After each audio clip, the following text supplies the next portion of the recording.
Hello and welcome to the session. So today we'll be talking about the poverty, right? और exam के point of view से बात करेंगे, थोड़ा अलग कॉन्सेप्ट्स हैं जो वो भी डिस्कस कर लेंगे और एग्जाम के लिए क्या इंपॉर्टेंट है वो भी डिस्कस करेंगे, राइट? चलिए सबसे पहले बात करते हैं कि पावर्टी क्या होती है, क्योंकि आप कई चीजें सुनते हैं। आपने टर्म सुनी होगी, एक बीपीएल, पंजाब में चलता है ना बीपीएल कार्ड, एक सुना होगा एपीएल, राइट? कुछ ऐसा है। अंत्योदय की मैं बात नहीं कर रहा यहाँ पे। BPL means below poverty line, APL means above poverty line. तो पावर्टी में कौन है भाई? Who is a poor? This is the question, who is a poor? कौन बताएगा? कई कई डेफिनेशंस हैं उसकी, कई तरीके हैं। एक तो ये है कि अब हम क्या सोच सकते हैं कि जो बेसिक रिक्वायरमेंट आपकी बॉडी की, वो क्या है? एनर्जी। एनर्जी कहाँ से आएगी? फूड। तो जो बेसिक रिक्वायरमेंट है फूड की, अगर आप उतना पूरा करते हैं तो आप गरीब नहीं हैं, राइट? और फूड क्या इंडिकेट करता है? The calories, the energy required, वो करीब इतना होता है 2100 कैलोरीज, कुछ ऐसे दिया होता है, किलो कैलोरीज इतना। और इतने कैलोरीज कितने रुपए में आ सकती हैं? कोई कहता है 30 रुपए में आ जाते हैं, कोई कहता है 40 रुपए में आ जाती हैं, ऐसा कुछ है। तो अगर आप 30-40 रुपए रोज का कमा लेते हैं तो आप गरीब जो है वो नहीं है ना, गरीब से ऊपर हैं आप। सो दिस इज वियर्ड मेरे हिसाब से। क्योंकि अगर हम बात करें पावर्टी की, ऐसा नहीं है कि getting food is sufficient for the life. Food के अलावा there are an number of factors, सारे तो नहीं बात कर सकते। We can say the health is very important, we can say the education is there, we can say the entertainment is there. So बाकी छोड़ दीजिए, एजुकेशन और हेल्थ पे आ जाइए। बेसिक चीजें हैं ये जो चाहिए ही चाहिए।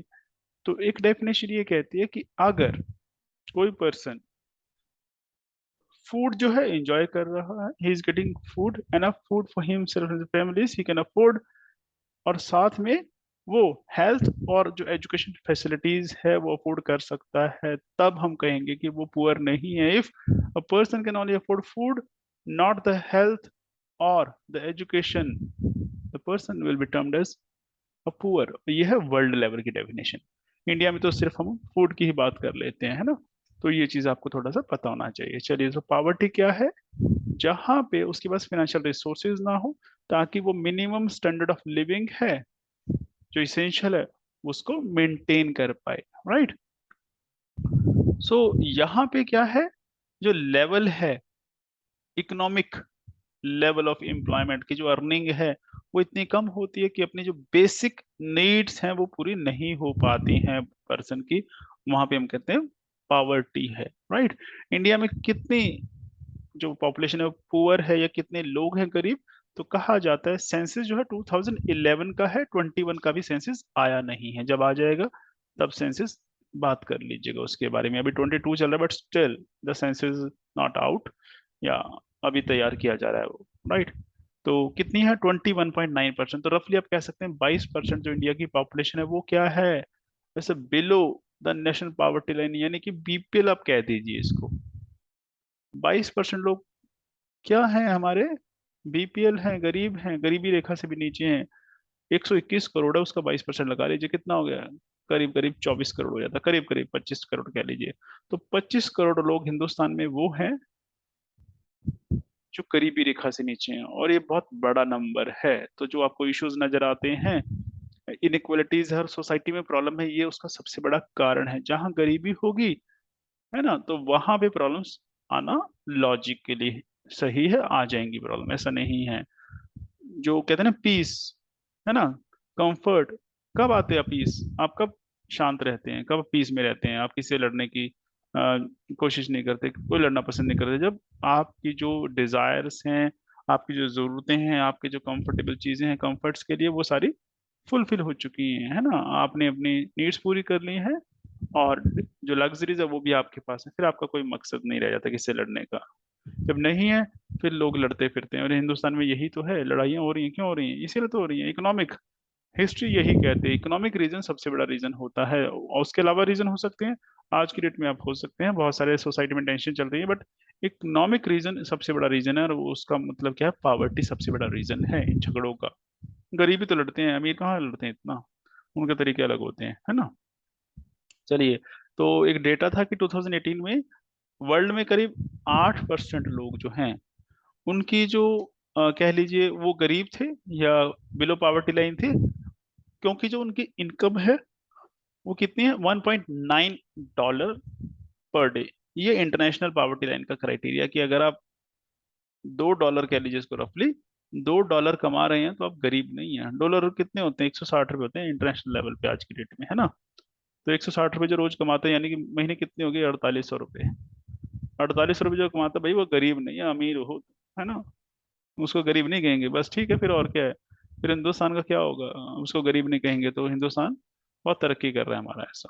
चलिए, पावर्टी कितने तरह की होती है, एक होती है एब्सोल्यूट पावर्टी, जो गरीब है वो है, ऐसा नहीं है उसके पास, गरीब है।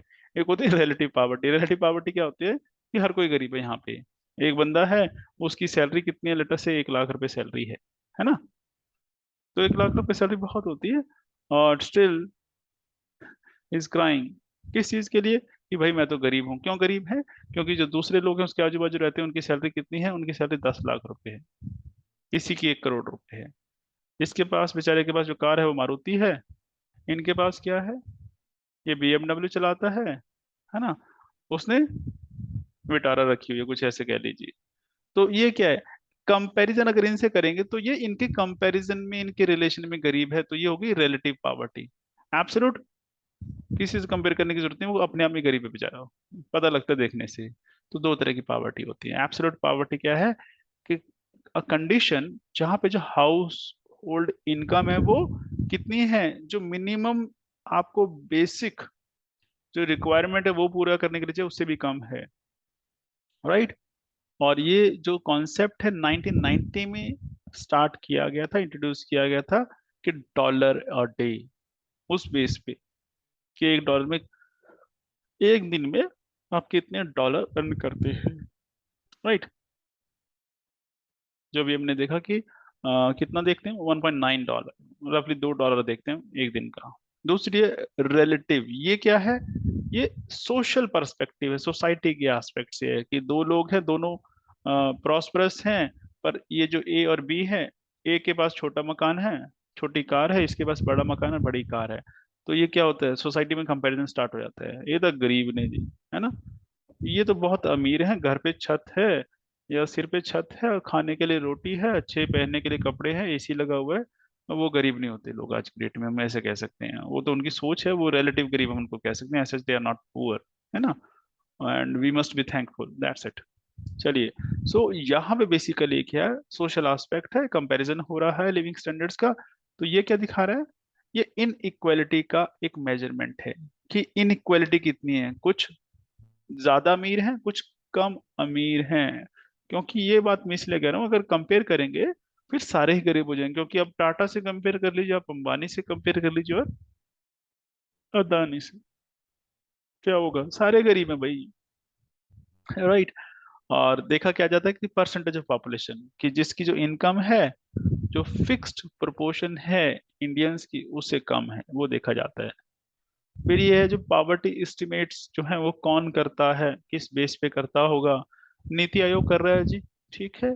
और डाटा कौन कैप्चर करता है, NSSO, नेशनल सैंपल सर्वे का जो ऑफिस है, वो ministry of statistics and programme implementation उसके अंडर है। और किस पे देखते हैं, कंजम्पशन एक्सपेंडिचर, आप कितना खर्चा करते हैं, इनकम पे नहीं देखते कि आपकी इनकम कितनी है। इनकम हो सकता है किसी की 10,000 हो और दूसरे की 50,000 हो, ठीक है। तो ये वाला अमीर हो गया, गरीब हो गया। बट एक्चुअल में हो क्या रहा है, खर्चा ये 10,000 कर रहा है मैक्सिमम, पता लगे ये भी 10,000 कर रहा है। तो खर्चा जो है, एक्सपेंडिचर जो है, उस बेस पे किया जाता है, राइट। तो जो पावर्टी है, कंज्यूमर के एक्सपेंडिचर पे जो NSSO वो करता है। सो पुअर हाउस होल्ड कौन सा है, जो जो एक्सपेंडिचर लेवल है स्पेसिफिक से, कोई जो स्टिपुलेटेड है कि इतना होना चाहिए, उससे कम है तो।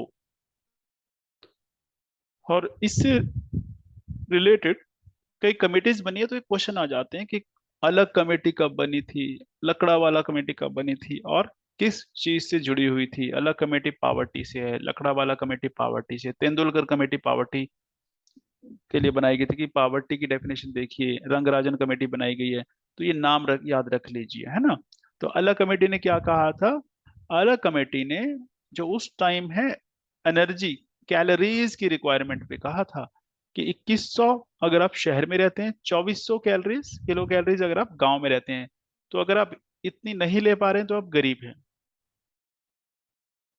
इतनी कैलोरीज नहीं ले पा रहे का मतलब क्या? उतना खाना नहीं खा रहे हैं जिससे आपको इतनी कैलोरीज मिले। पर भाई ऐसा है कि बिरयानी की प्लेट खा लेना, उसमें इतनी कैलोरीज होती हैं, ये भी बता दूं मैं, है ना। एक परांठे में 200 से 300 कैलोरीज होती हैं। तो लगा लीजिए आइडिया। गुलाब जामुन खा लिए, परांठे खा के दो, तो कितने खा लिए, है ना? 200 कैलोरीज होती हैं गुलाब जामुन में, होगी ना? 1000 कैलोरीज हो जाती हैं। वो 4 परांठे खा लो, वैसे ही आधा कोटा पूरा हो जाता है। चलिए, है ना। तो इतनी कैलोरीज हम कह सकते हैं सभी ले रहे हैं, तो कोई गरीब नहीं है। उसके अलावा लकड़ा वाला कमेटी बनी थी 1993 में। तेंदुलकर कमेटी बनी 2009 में बनी है। 2012 में रंगराजन। तो इन्होंने भी पावर्टी के बारे में बात की है। रंगराजन कमेटी ने क्या कहा था? उसकी जो रिपोर्ट है 2014 में आई है। इसने जो मंथली एक्सपेंडिचर है ना, पर पर्सन, पर कैपिटा मतलब पर पर्सन, उसको देखा है। तो इसके मुताबिक क्या है कि अगर आप 1400 रुपये खर्चते हैं, है ना, 1407 रुपये, उससे ज्यादा है तो आप गरीब नहीं है, इससे कम है तो भैया आप गरीब हैं। और गांव में 972 रुपये बस, मतलब 1000 रुपये में आप पूरा मजे कर सकते हैं। दिस इज समथिंग वियर्ड मेरे हिसाब से भाई। 1000 रुपये मतलब 1000 रुपये महीना, ठीक है भाई, हिंदुस्तान तो ऐसी तरक्की करेगा, ये हमारे एस्टिमेट्स हैं। हो सकता है वो सही हो, बट मेरे according this is something weird.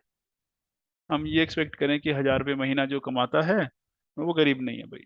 गांव में, शहर में अगर 1500 रुपये आप कमा रहे हैं महीना के, तो आप गरीब नहीं है, बहुत अच्छा है।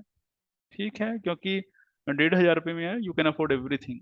You can afford the ration, you can afford the vegetables, fruits, milk and all the other products, nutrients, है ना। बाकी खाना ही है। और एजुकेशन की जरूरत नहीं है, और ना ही हमें जरूरत है हेल्थ फैसिलिटीज की। घूमना तो दूर की बात है, घूम तो हम वैसे लेते, गलियों में घूम लेंगे अपने शहर की और गाँव की। राइट, है ना। तो सारा कुछ हो जाएगा। मूवीज हमें नहीं देखनी है क्योंकि वो जरूरी नहीं है, बेसिक नीड नहीं है। बेसिक नीड है एजुकेशन, बेसिक नीड है फूड, बेसिक नीड है हेल्थ। वो मिलता रहे, पर 1400 रुपये में सब नहीं मिलता है। चलिए, जो भी है, समझदार लोग हैं, बहुत अच्छा किया होगा इन्होंने, बस ये याद रखिए। ये क्वेश्चन बन जाते हैं जो हम बात करें, फैक्ट है बेसिकली। यहाँ से क्वेश्चन आता है कि इंडिया की जो पुअरेस्ट स्टेट है, 2021 में डाटा रिलीज हुआ था। तो जो वो एक इंडेक्स होता है, तो उस इंडेक्स के तहत ये डाटा रिलीज किया जाता है हर साल, है ना, पावर्टी इंडेक्स। तो उसमें पुअरेस्ट कौन सी है? बिहार पुअरेस्ट जो है वो मानी गई है। कितने लोग हैं वहाँ पुअर? 51.91%।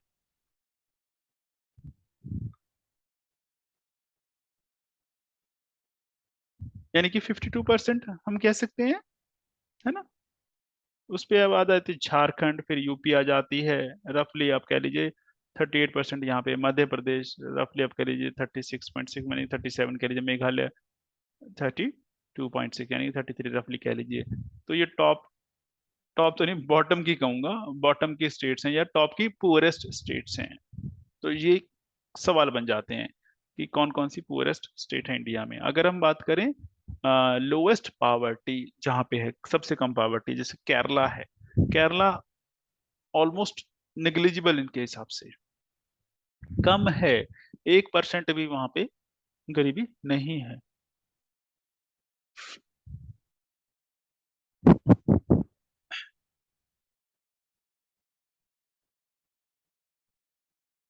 गोवा, गोवा में रफली कितने, 3.7, पौने 4% कह लेंगे। सिक्किम में कुछ ऐसा ही है। तमिलनाडु करीब कह लीजिए 5 के करीब है। ये 5.5 है हमारे पंजाब में। तो ये हैं जो रिच स्टेट में आते हैं, केरला, गोवा, सिक्किम, तमिलनाडु, पंजाब, ये याद रखिएगा। सो पंजाब जो है वो अच्छा है, या ऐसे करिए पंजाब तो गरीब है जी, हो सकता है, पर पंजाब भी अमीर है, ऐसे कह सकते हैं फिर, है ना। तो उस कंपैरिजन में, अगर दूसरी स्टेट के कंपैरिजन में आप देखोगे, तो वहां पे जो लोग हैं वो ज्यादा पुअर हैं, पंजाब में कम पुअर हैं। और आपने पावर्टी की डेफिनेशन देख ही ली। ये भी तो हो सकता है ना। अगर आप सिर्फ लो यूनियन टेरिटरीज,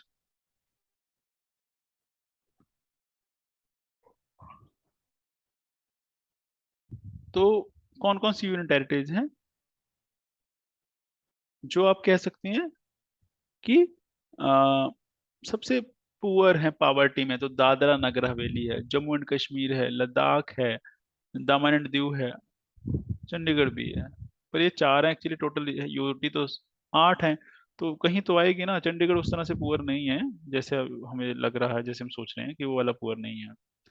लोवेस्ट पुडुचेरी है जी, लोवेस्ट। लक्षद्वीप लोवेस्ट है, अंडमान और दिल्ली लोवेस्ट में। मतलब अगर ऑर्डर में लगा देंगे, हमने सारी की सारी लिखी दी 8 की 8, तो इस तरह से ऑर्डर में लगा सकते हैं, पहले ये और उसके बाद ये वाली लगा देंगे, चंडीगढ़ दमन सबसे लास्ट में, दादरा नगर हवेली है, तो ऐसे कह देंगे, राइट।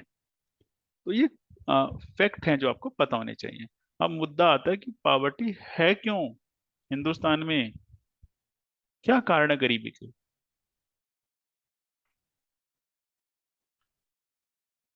क्या कह सकते हैं जी।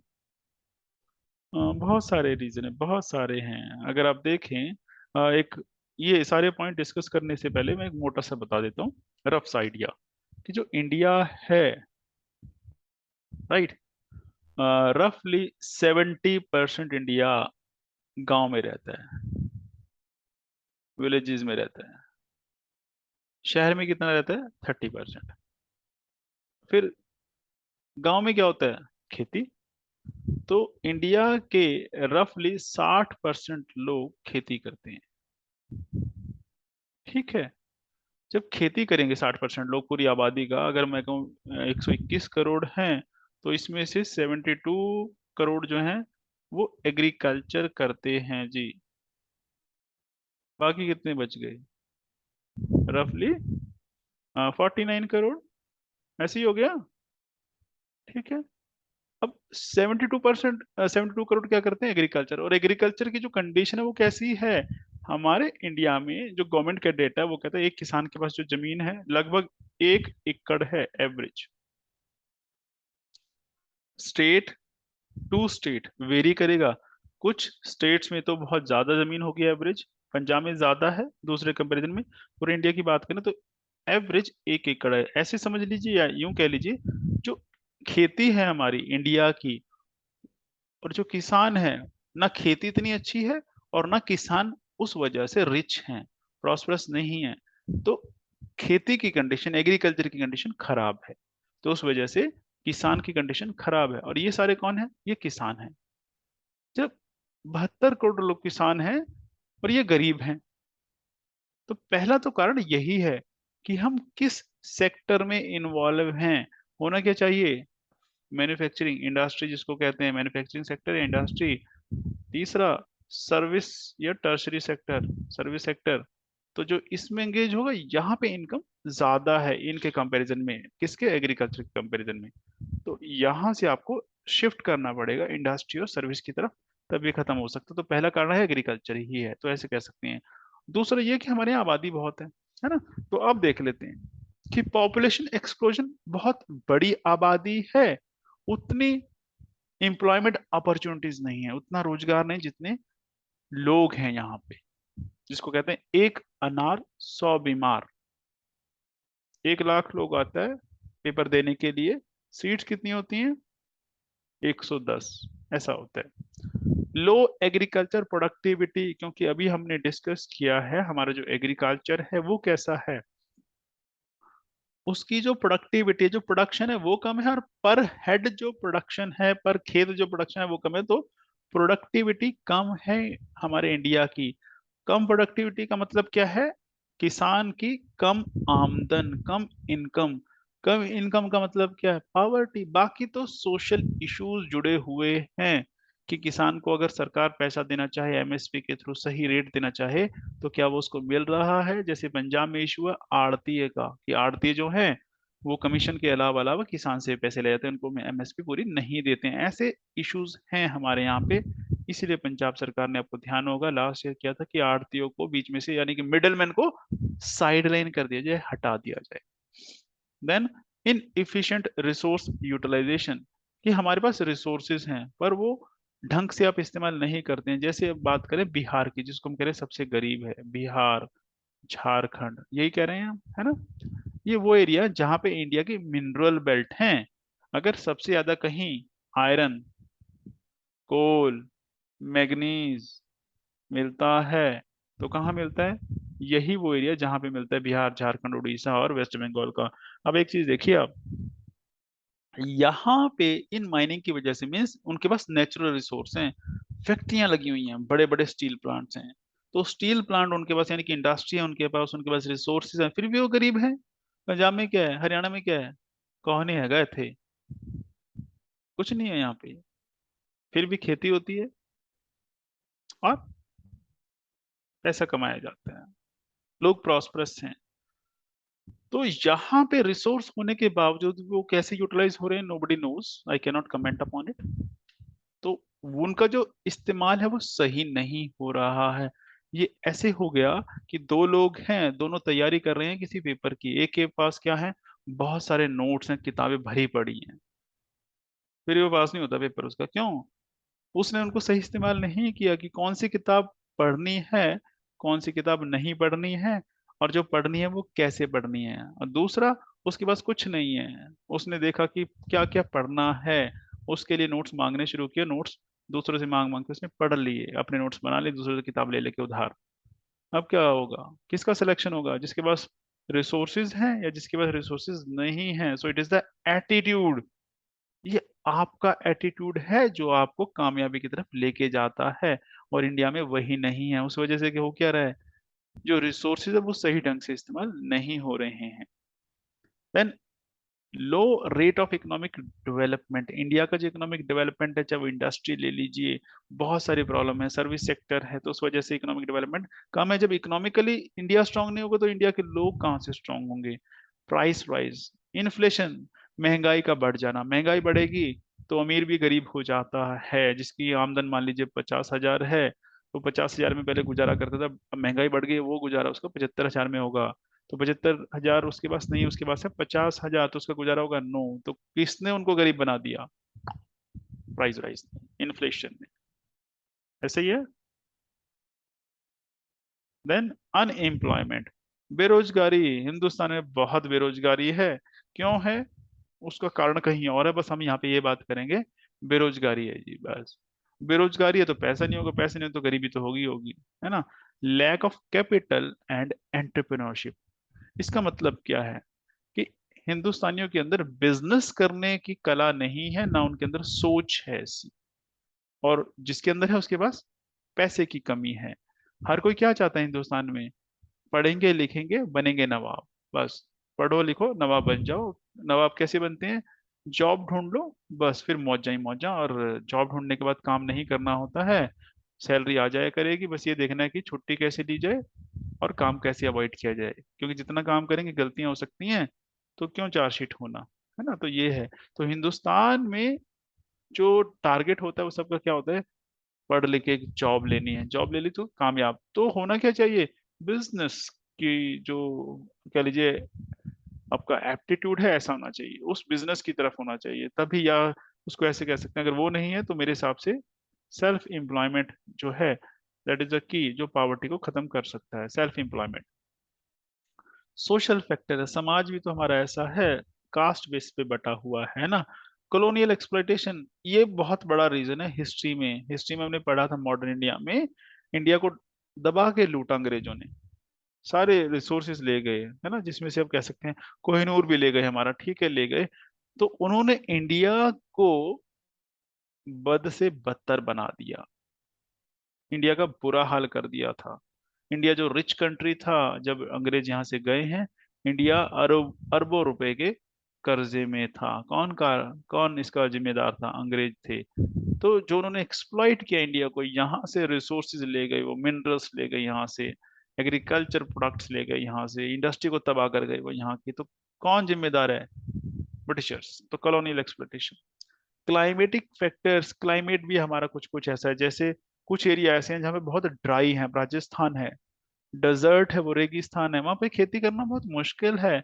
अब लोग जो वहां रहेंगे तो उनके लिए जिंदगी क्या है, जिंदगी हर कदम एक नई जंग है उनके लिए, तो उनकी आमदन कभी नहीं बढ़ सकती। कुछ ऐसे एरिया जहाँ बहुत बारिश होती है, साल में 1200 सेंटीमीटर होती है, पंजाब में हमारे 100 होती है, तब हम कहते हैं बारिश बहुत होगी, बस रब्बा रब्बा बस कर होना मी वर्षा, है ना, 5 दिन हो गए।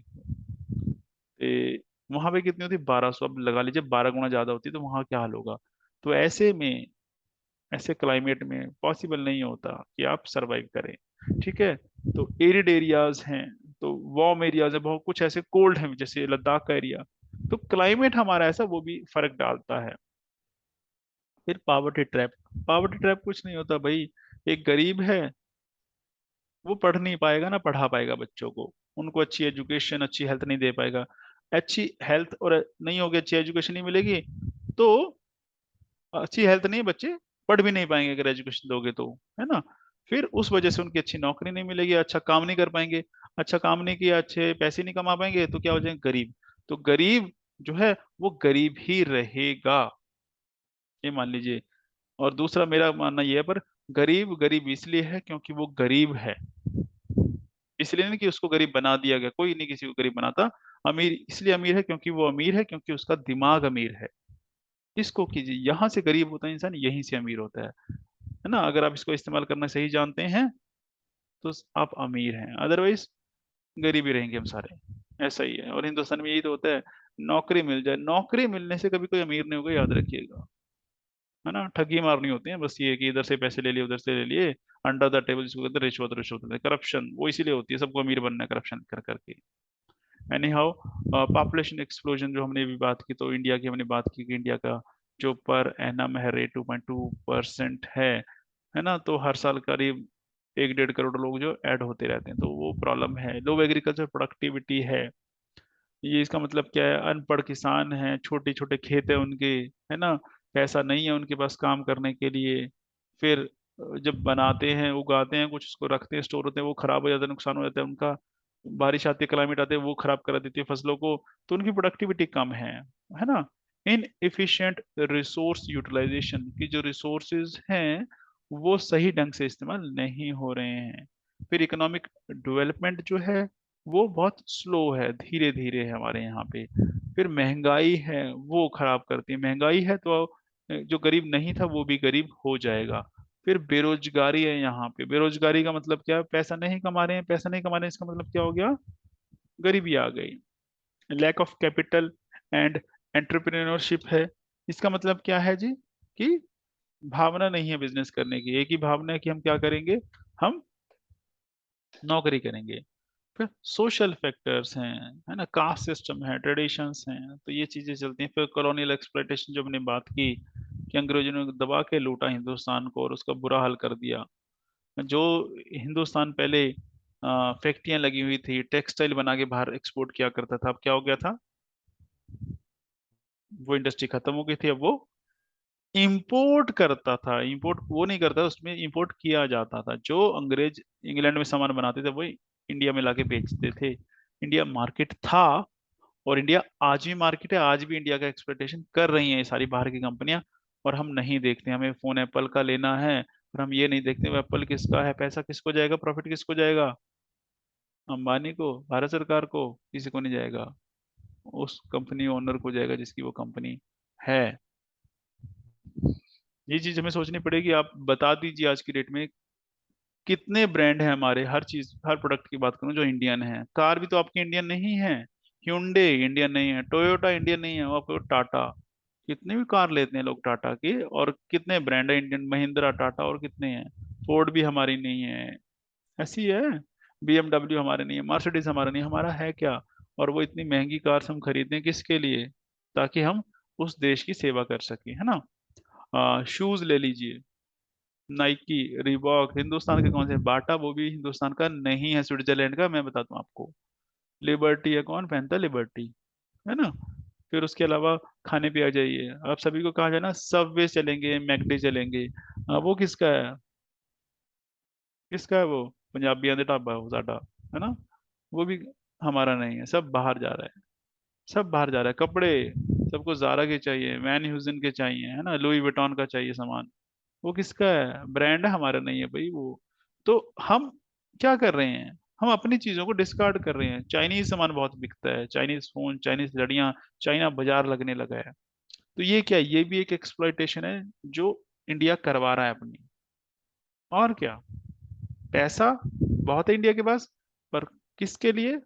फॉरेन सामान खरीदने के लिए, और वो सारा पैसा और प्रॉफिट कहाँ जा रहा है? बाहर जा रहा है। ये हमें समझ नहीं आता है अभी भी, है ना। अभी भी एसी कौन से रहते हैं? हिंदुस्तान के कितने एसी हैं पता नहीं, मुझे नहीं पता कौन सा हिंदुस्तान का एसी है। टाटा को छोड़ दीजिए, उसके अलावा बताइए, ठीक है। आप टीवी ले लीजिए, कौन सा इंडिया का ब्रांड है ना। इन्फोसिस का टीवी आता है? नहीं आता, मैंने नहीं देखा अभी तक। तो सारे ब्रांड, सोनी है हमारा नहीं है भाई, है नहीं, हमारा नहीं है सोनी। सैमसंग हमारा है, एलजी हमारा है? कुछ नहीं हमारा है। फ्रिज हमारा है एलजी का? नहीं हमारा है। तो है क्या हमारे पास? हमारे पास संस्कार है, हमारे पास माँ है, बस ये हमारे पास, राइट। तो ये किसको समझना पड़ेगा? इंडियंस को समझना पड़ेगा। ये छोटी छोटी चीजें हैं जो बहुत बड़ा कारण बन चुके हैं इंडिया की गरीबी का। हम कहते हैं इंडिया गरीब है, इंडिया गरीब हमने बनाया हुआ है, हम खुद कनाडा भाग जाते हैं। क्यों? ताकि हम जाके कनाडा में सेवा करें, किसकी? कनाडा सरकार की। ना हिंदुस्तान की सेवा होगी, ना हिंदुस्तानियों की सेवा होगी। तो काम भी हम बाहर वालों के लिए करते हैं, और सामान भी बाहर का खरीदते हैं, और अमीर भी वही बनेंगे। फिर हम कहते हैं अमेरिका बड़ा अमीर है। वो तो हो गई है, किसने बना दिया? यूरोप बड़ा अमीर है, किसने बना दिया? हम लोगों ने बना दिया। बंद कर दीजिए सामान खरीदना बाहर का, बंद कर दीजिए उनके बाहर जाके उनके लिए काम करना, फिर देखना इंडिया कैसे तरक्की करता है। और ये समझना पड़ेगा इंडियंस को। सरकार इसमें कुछ नहीं कर सकती है, क्योंकि करेगी तो फिर हमारे फंडामेंटल राइट आ जाते हैं। क्लाइमेटिक फैक्टर से भी हमने बात की कि डिजास्टर, अर्थक्वेक है, साइक्लोन है, फिर क्लाइमेट वहाँ का ऐसा है, तो ये भी एग्रीकल्चर को नुकसान पहुंचाता है, इंडस्ट्री को नुकसान पहुंचाता है, अल्टीमेटली हमारे इनकम को नुकसान पहुंचाता है, राइट।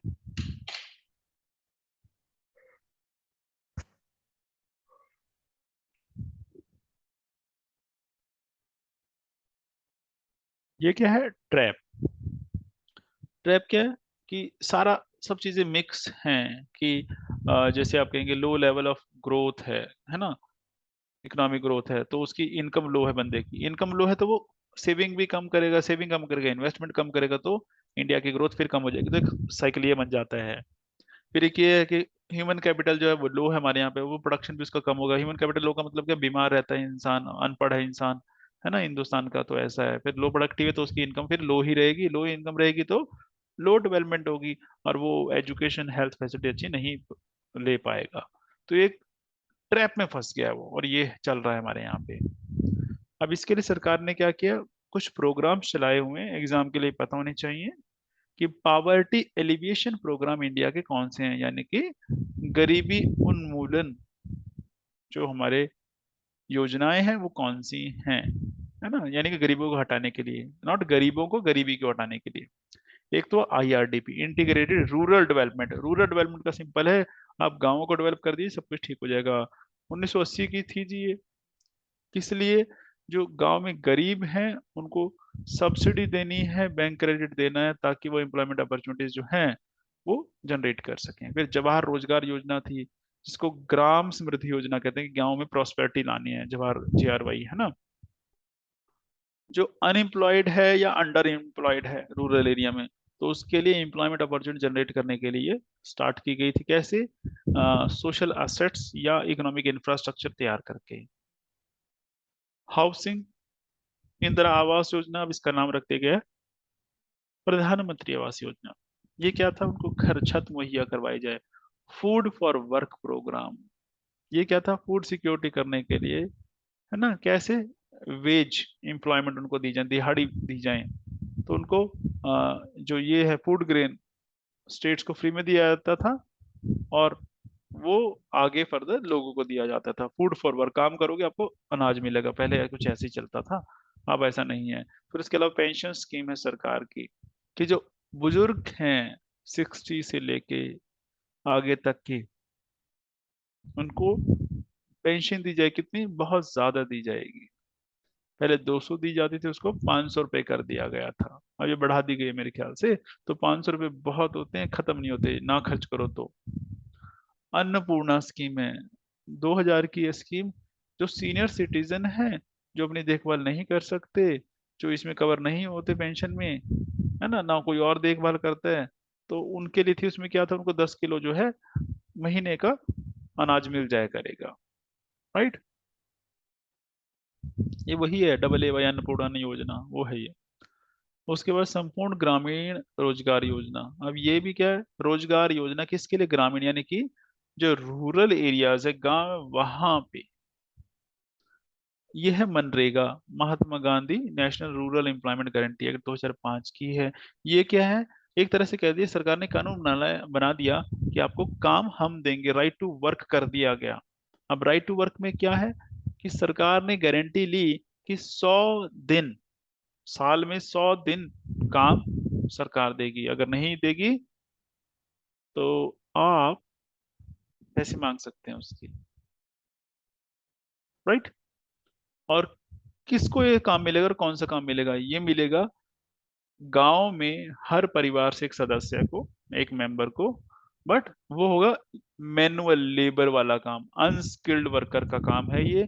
आप इंजीनियर हैं, आपने मास्टर्स की हुई है, आपके लिए नहीं है, मनरेगा में आपको बेनिफिट नहीं मिलेगा। अनपढ़ अनपढ़ लोग हैं जो बेचारे कुछ नहीं कर सकते, तो उनके लिए ये स्कीम है। और यहाँ पे गवर्नमेंट की तरफ से जो वेज है वो फिक्स की जाती है, कितने रुपए देने हैं। उसके अलावा आजीविका प्रोग्राम चलाया गया 2011 में। एक्चुअली इसका असली नाम था नेशनल रूरल लाइवलीहुड मिशन, इसको कहते हैं आजीविका। ठीक है। तो जो रूरल पुअर यानी गांव में जो गरीब लोग रहते हैं, उनकी जो जरूरतें हैं वहां से निकला, उनकी डाइवर्सिफाइड नीड होती हैं। सो उनको क्या, उनको जॉब देना है ताकि उनकी जो इनकम मंथली वो आ सके, उसके लिए स्कीम चलाई गई थी। इसमें जो सेल्फ हेल्प ग्रुप्स हैं वो काम करते हैं, वो हेल्प करते हैं इसमें। फिर रूरल का है, उसी तरह से अर्बन का भी है, नेशनल अर्बन लाइवलीहुड मिशन, इसी तरह से वहां पे भी यही किया जाता है। फिर प्रधानमंत्री कौशल विकास योजना, ये क्या है बेसिकली कि देखिए, काम कब मिलेगा कि जब आपके अंदर कोई स्किल होगी।